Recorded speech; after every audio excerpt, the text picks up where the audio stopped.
wewe. Mambo vipi? Niaje? Fresh mwanangu, umepotea mwanangu. Mwanangu ndio umepotea za siku nyingi. Fresh. Wapi hiyo mwanangu? Hapa nipo Dar es Salaam hapa brother.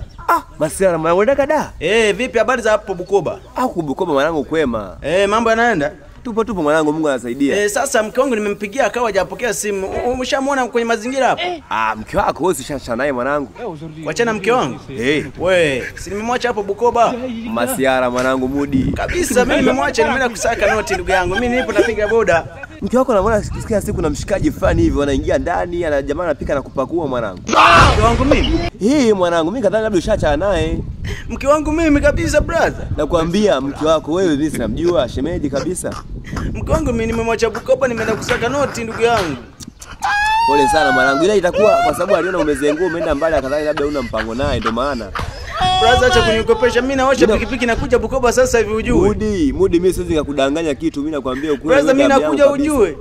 Utakujaje wewe uwezi bwana, acha masuala yako bwana. Kutoka Bongo mpaka huku. Mimi naosha chuma, mimi nakuja sio unajua mke wangu yule mke wangu kabisa. Mwanangu washa chuma pikipiki uje utoe Bongo mpaka huku Bukoba. Mimi brother naosha chuma kabisa.